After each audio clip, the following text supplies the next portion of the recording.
Hello friends, अगर आप भी 2021 में बोर्ड एग्जाम देने की तैयारी कर रहे हैं तो ये वीडियो आपके लिए होने वाली है। इस वीडियो में बात करने वाले हैं सीबीएसई बोर्ड का latest sample paper class 10 English language and literature पे। इस वीडियो में हम आपको बताएंगे कि इंग्लिश में आपको किस तरीके से तैयारी करनी है, आपको 100 आउट ऑफ 100 प्राप्त करने के लिए, और इंग्लिश में कौन कौन से पॉइंट्स होते हैं जो आपको पेपर में लिखते समय आपको ध्यान रखना है, इंग्लिश की बेहतर तैयारी कैसे की जाती है, हिंदी के बाद इंग्लिश एक ऐसा दूसरा सब्जेक्ट है जिसमें आप थोड़ा से एफर्ट के बाद आप 100 प्राप्त कर सकते हैं और ये आपके परसेंटेज को भी बढ़ाता है। तो यहाँ पे भी आपको इक्वली फोकस करना है। तो चलिए मैं आपको दिखाता हूँ सैंपल पेपर और पेपर का पैटर्न भी आप देखिए, और साथ ही साथ आपको बताऊंगा कि कहाँ पे आपको ज़्यादा ध्यान देना है और किस तरीके से, यानी कि कौन सा पोर्शन को आपको कैसे कंप्लीट करेंगे। सबसे पहले आपका रीडिंग सेक्शन है जो आपका 20 मार्क्स का है। तो 20 मार्क्स में आपका सबसे पहले पैसेज आता है। तो पैसेज में आपको देखिए यहाँ पे दिया गया है, पैसेज आपको पहले यहाँ पे रीड केयरफुली करने हैं और उसके बाद इसी में से, यानी पैसेज से आपको पूछे गए हैं टोटल 10 क्वेश्चंस जो आपके आउट ऑफ, यानी कि 1 into 10, यानी एक मार्क्स के आपको 10 क्वेश्चन पूछे गए हैं। 10 क्वेश्चन का आपको जवाब देना है। क्वेश्चंस आपको 12 पूछे गए हैं। तो इस बार आपको ऑप्शंस देखने को मिल रहे हैं। मैंने आपको हिंदी को दिखाया था, मैथ का दिखाया, मैंने कई सारे सब्जेक्ट्स का आपके अपलोड किए हैं, तो आपने नहीं देखा है तो देख लीजिएगा। इस बार आपके पेपर में ऑप्शन देखने को ज़्यादा मिल रहे हैं। तो ऑप्शन में यहाँ पे देखिए 12 में से आपको 10 करने हैं। तो ये सारे क्वेश्चंस आपके ऑब्जेक्टिव टाइप क्वेश्चंस होने हैं जिसका जवाब आपको देना है पैसेज को पढ़ के, यानी एमसीक्यू। हर एक क्वेश्चंस में आपको 4 ऑप्शंस मिलेंगे और आपको टोटल 12 क्वेश्चंस आपके फर्स्ट पैसेज में पूछे गए हैं जिसमें आपको 10 का जवाब देना है।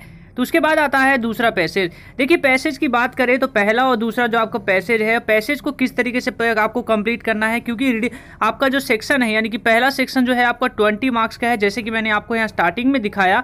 यहाँ पे आप देखिए सबसे पहले मैं आपको दिखा रहा हूँ आपका जो रीडिंग सेक्शन है, यानी कि जिसमें आपको पढ़कर जवाब देना है क्वेश्चन का, वो 20 मार्क्स का है। तो इसमें प्राप्त करने के लिए आपको क्या करना है, आपको ज़्यादा से ज़्यादा पैसेज भी करना है, यानी पैसेज करेंगे, जितना ज़्यादा पैसेज करेंगे आपको ये चीज़ क्लियर होगा कि किस तरीके से हमें फास्टली, यानी कि इसमें जो पैसेज में है, काफ़ी सारे स्टूडेंट्स का कहना है कि उनका जो पैसेज में ही ज़्यादा टाइम लग जाता है। तो पैसेज की आप जितनी ज़्यादा प्रैक्टिस करेंगे आपको पैसेज क्लियर होगा, क्योंकि पैसेज में जो आपके यहाँ पे पैसेज पढ़े हैं, कई बार क्या होता है कि हमें कुछ क्वेश्चंस के जवाब मिल जाते हैं, लेकिन कुछ क्वेश्चंस ऐसे हो जाते हैं डीपली इसी के अंदर पूछ लिए जाते हैं जिसका जवाब नहीं मिल पाता है। तो इसीलिए आप पैसेज को केयरफुली पढ़िए, क्योंकि पैसेज को आप केयरफुली पढ़ेंगे तभी आप आंसर्स को इजिली फाइंड आउट कर सकेंगे। क्योंकि समय आपको देखना है, बोर्ड में जो आपके पास टाइम होता है 1 घंटे, यानी 3 घंटे का टाइम में आपको पूरा पेपर का आपको देना है, यानी कि हर एक क्वेश्चन का आपको 3 घंटे में ही करना है।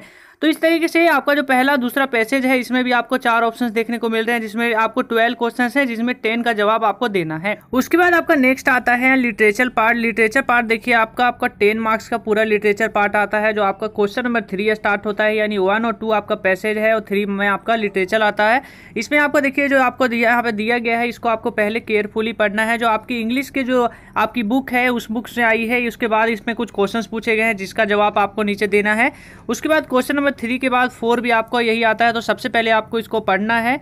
यहाँ पे पढ़ने के बाद इससे क्वेश्चंस पूछे गए हैं जिसका जवाब आपको देना है। तो टोटल 5 यहाँ पे 10 मार्क्स का आपके यहाँ पे देखिए लिटरेचर होता है। तो इसमें ऑप्शंस भी हैं, अगर आपको पहला नहीं आता है तो दूसरा आप कर सकते हैं। और वहीं फ्रेंड्स मैं आपको एक बात और बताना चाहता हूँ, मैंने लास्ट की वीडियोस में भी आपको बार बार कहा है कि 2021 बोर्ड एग्जाम्स की आपका रिड्यूस सिलेबस को देखते हुए, आपका पेपर पैटर्न को चेंजेस को देखते हुए आपको सैंपल पेपर करना जरूरी है। क्योंकि सैंपल पेपर आप करेंगे तो आपको ये पता चलेगा कि बोर्ड का पैटर्न क्या है। सैंपल पेपर आप करेंगे तो ये चीज़ पता चलेगा आपको कि सैंपल पेपर में कौन से क्वेश्चन से बोर्ड के जो रिपीटेड होते हैं। और इसी को लेकर मैंने आपको समाधान, यानी ब्लूप्रिंट के समाधान सैंपल पेपर को भी दिखाया था, जिसमें बताया था कि ये वो ऐसा सैंपल पेपर है जो आपका लेटेस्ट पैटर्न पे बेस है। इसमें आपको सीबीएसई बोर्ड के लास्ट ईयर का पेपर भी मिल जाता है, सारे क्वेश्चन आपको लेटेस्ट पैटर्न पे बेस्ड मिल जाते हैं। और यहाँ पे तमाम वो हर एक चेंजेस को देखते हुए इस सैंपल पेपर को तैयार किया गया है, जो 2021 की बोर्ड एग्जाम्स की तैयारियों के लिए सबसे बेस्ट होगा। तो इसकी लास्ट में आपको मैंने बताया था कि इसकी प्री बुकिंग चल रही है। तो इसका बाय नाउ का लिंक जो है वो एक्टिवेट हो चुका है। तो आप इसका जो लिंक है, मैंने इसका बाय नाउ का जो लिंक है वो मैंने आपको डिस्क्रिप्शन में दे दिया था, वहां से जाके बाय कर सकते हैं। और साथ ही साथ आप सीखे हिंदुस्तान 10 कोड इस्तेमाल करना ना भूलिएगा, क्योंकि आप उससे इस्तेमाल करते हैं तो आपको बुक्स ये एडिशनल 10% डिस्काउंट पे मिल जाता है। और मैंने आपको बताया था ये ओनली वन, यानी आपको सैंपल पेपर जो है 80 से लेकर 115 की रेंज में आपको मिल जाता है। तो काफी सस्ती सैंपल पेपर है और सबसे अच्छी सैंपल पेपर है आपकी तैयारियों के लिए 2021 बोर्ड एग्जाम्स के लिए। तो आप इसे एक बार जरूर से जरूर इसको परचेस कर लीजिए, क्योंकि आपके लिए काफ़ी हेल्पफुल होने वाला है, यूजफुल होने वाला है आपकी 2021 की तैयारियों में। तो इसी के बाद हम देखते हैं इंग्लिश का नेक्स्ट आपका जो क्वेश्चन है। इसमें देखिए पहले आपने यहाँ पे देखा, उसके बाद जो नेक्स्ट पैटर्न आपको आता है ग्रामर सेक्शन। देखिए ग्रामर सेक्शन पे स्टूडेंट्स को थोड़ा ध्यान देना होता है, क्योंकि ग्रामर सेक्शन आपका भी काफ़ी मार्क्स यहाँ से भी आप स्टूडेंट्स ले लेते हैं। और काफ़ी सारे स्टूडेंट्स का जो है ग्रामर सेक्शन में ही, रीडर की बात करें, इंग्लिश सब्जेक्ट की बात करें, तो उनके मार्क्स जहाँ कम होते हैं इंग्लिश में वो ग्रामर सेक्शन में ही होता है। तो ग्रामर सेक्शन को एक बार आपको ध्यान देना अच्छी बात होती है। ग्रामर पे आप एक बार थोड़ा सा केयरफुली करिए, ग्रामर पे भी पर्टिकुलर टाइम दीजिए। तो देखिए ग्रामर में क्या है, यहाँ पे देखिए चूज द करेक्ट ऑप्शन। यहाँ पे ऑप्शन तो दिया गया है, देखिए 1 2 आपको तीन ऑप्शन दिए गए हैं, और आपको यहाँ पे ऑप्शंस दिए गए हैं 1 2 3। तो इसमें से आपको बताना है कौन सा जो ऑप्शन है वो करेक्ट ऑप्शन है। तो इसी तरीके से यानी कि ग्रामर का इस पर ऑप्शंस आपको काफ़ी देखने को मिलेंगे। जब 2021 के आप परीक्षाओं में बैठेंगे तो आपको पता चलेगा कि काफ़ी सारे, यानी हर चीज़ में आपको क्वेश्चंस में सीबीएसई बोर्ड ऑप्शन स्टूडेंट्स को देने की कोशिश की है। सीबीएसई बोर्ड ने ज़्यादा से ज़्यादा कोशिश की है कि उन्हें ऑप्शंस देखने को मिले। तो इसी तरीके से इसमें भी देखिए 1 2 3 करके ऑप्शंस है, तो इसी में आपको जवाब देना है। तो इसी तरह fill in the blanks type का इसमें क्वेश्चन है। तो ये देखिए ये अलग क्वेश्चन है, ये वो स्पेशल नीड्स स्टूडेंट्स के लिए है, तो ये आपको नहीं कर। तो वहीं आपका जो नेक्स्ट है क्वेश्चन नंबर 7 यहाँ पे है जो फिल इन द ब्लैंक्स है। यहाँ पे आपको 4 क्वेश्चंस का जवाब देना है, 6 मिले हैं, 6 में से 4 का जवाब आपको देना है। तो यहाँ पे भी ऑप्शन सीबीएसई बोर्ड ने दिए हैं। सीबीएसई बोर्ड ने स्टूडेंट्स को ऑप्शन देने का, यानी कि हर एक पेपर में हर एक क्वेश्चंस में ऑप्शन देने का इस पर ज़्यादा फोकस किया है। स्टूडेंट्स को हर चीज़ में आपको ऑप्शनल देखने को मिल रहा है। फिल इन द ब्लैंक्स है, तो इसका जवाब आपको नीचे देना है। 4 ऑप्शन है A B C D के रूप में। उसके बाद नेक्स्ट आता है आपका सेक्शन ए, यहाँ पे खत्म होता है। सेक्शन ए का यहाँ पे डी एंड होता है। अब यहाँ से चालू होता है आपका पेपर का सेक्शन बी। सेक्शन बी में आपको मैं यहाँ पे थोड़ा सा राइटिंग सेक्शन में आपको बताना चाहूँगा। देखिए सबसे पहले आपका आता है लेटर। लेटर में आपको कुछ मैं बेसिक बता देना चाहता हूँ। जो स्टूडेंट्स गलतियाँ करते हैं वो आपको गलती नहीं करनी है। यहाँ 5 मार्क्स का लेटर है, तो आप यहाँ पे वेटेज को भी देखिएगा। तो यहाँ पे 5 मार्क्स में देखिए आपको क्या है, अटेम्प्ट आपको ONE1 करना है। 2 ऑप्शन दिए गए हैं, तो अगर आपको ये आता है तो ये करिए, ये आता है तो ये करिए।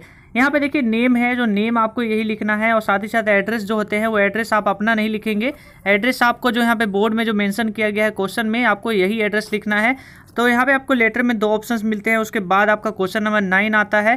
क्वेश्चन नंबर 9 में भी आपको यहाँ पे जो है अटेम्प्ट ONE1 करना है। तो ये भी 5 मार्क्स का क्वेश्चन आपका बनता है, जिसमें आपको क्या है, राइट अ पैराग्राफ लिखना है एनालाइजिंग डाटा को लिख देते हुए, या तो चार्ट बनाना है। चार्ट बिलो डाटा, यहाँ पे आपको डाटा दिया गया है, तो यहाँ पे देखिए ये डाटा आपको दिया गया है। इसी को देखते हैं आपको पैराग्राफ्स बनाने हैं। तो ये देखिए आपका 5 मार्क्स का है। तो इसी के बाद आपको आता है नेक्स्ट। ये आपके लिए नहीं है, स्पेशल नीड स्टूडेंट्स के लिए है। तो चलिए बढ़ते हैं नेक्स्ट क्वेश्चन। तो उसके बाद आपका नेक्स्ट स्टार्ट होता है लिटरेचर पार्ट। लिटरेचर का आपका देखिए 30 मार्क्स का वेटेज है। तो यहाँ पे देखिए आपको ये आप तभी जवाब देंगे, तो यानी कि रीडर को भी अच्छी तरीके से पढ़िए, चैप्टर के समरी को जरूर अच्छी तरीके से पढ़िए, क्योंकि कई बार क्या होता है कि कई बार क्वेश्चंस याद नहीं हो पाते, लेकिन अगर समरी आपको याद रहेगा तो आप उससे रिलेटेड भी कुछ लिख के आएंगे, तो आपको जरूर कुछ ना कुछ आपको मार्क्स मिलते हैं। तो आपको उससे रिलेटेड भी आपको जितना पता होता है उतना आप जरूर से जरूर लिख के जाइए। तो यहाँ पे देखिए ऑप्शंस दिए गए हैं NE2, यानी 3 में से आपको 2 करने हैं। तो इसी के बाद सेक्शन बी, इसी में आपको क्वेश्चन में डिवाइड किया गया है। तो इसमें भी आपको NE2 करना है, 3 में से आपको 2 करना है। तो यहाँ पे एक चीज़ देख रहे होंगे कॉमन बात है। यहाँ पे कॉमन ये है कि हर एक चीज़ में ऑप्शन सीबीएसई बोर्ड ने बराबर रखा है। हर एक क्वेश्चन में आपको ऑप्शन दिए हैं छात्रों को कि अगर आपको ये नहीं आता है तो आप ये 2 कर लीजिए, अगर आपका पहला नहीं आता है तो यानी दूसरा नहीं आता है तो पहला तीसरा कर लीजिए। तो ये ऑप्शन हर चीज़ में रखा गया है। यहाँ 3 मार्क्स के क्वेश्चन में भी देखिए ऑप्शन दिया गया है। तो इसी के बाद आपका नेक्स्ट स्टार्ट होता है आपका NE2, इसमें भी देखिए ऑप्शन दिया गया है। उसके बाद आपका 100 वर्ड से 200 वर्ड में जो आपको आंसर्स देने हैं। 5 मार्क्स का आपका क्वेश्चन है नतालिया से, और यहाँ पे नतालिया के साथ साथ प्रपोजल, यानी द प्रपोजल आपका चैप्टर है, इससे आपके हैं। और साथ ही साथ एक ऑप्शंस भी दिया गया है, आगे सेकेंडरी में क्वेश्चन है, तो आपको ये नहीं तो आता है तो ये करिए। उसके बाद आपको आता है 5 मार्क्स का एक और क्वेश्चन, क्वेश्चन नंबर 13 में देखिए। तो यहाँ पे भी ऑप्शंस आपको देखने को मिल रहे हैं। 2 ऑप्शन है, दोनों में से ये करना है। तो इसी कुछ इस तरीके से इंग्लिश का पूरा पेपर था, और इसी को देखते हुए आपको तैयारी करनी है। पेपर का लेवल मैंने बता दिया। पेपर का लेवल जो है आपको हार्ड पेपर नहीं कहेंगे। इंग्लिश का पेपर में काफ़ी ऑप्शन देखने को मिलेंगे। तो पेपर का लेवल को मैं देना चाहूँगा ईजी। आप लोग किस तरीके से कैटेगराइज करते हैं, आप अपना ईजी, हार्ड या मॉडरेट आप क्या देना चाहेंगे, आप नीचे कमेंट सेक्शन में बताइएगा। मेरे अनुसार से पेपर को ईजी कहना चाहिए, क्योंकि इस पेपर में कोई ऐसा कुछ भी चेंजेस ज़्यादा नहीं किया गया है जो स्टूडेंट्स के लिए न्यू हो। साथ ही साथ स्टूडेंट्स को ऑप्शंस दिए गए हैं, हर एक में ऑब्जेक्टिव क्वेश्चंस दिए गए हैं। तो कहीं ना कहीं सीबीएसई बोर्ड ने इंग्लिश के पेपर को ईजी ही बनाया है आपके लिए, 2021 के छात्रों के लिए। तो आई होप आप लोग अच्छी तरीके से तैयारी कर रहे होंगे। तभी के लिए इस वीडियो में इतना ही। वीडियो अच्छा लगे तो वीडियो को कर दीजिएगा लाइक। जय हिंद।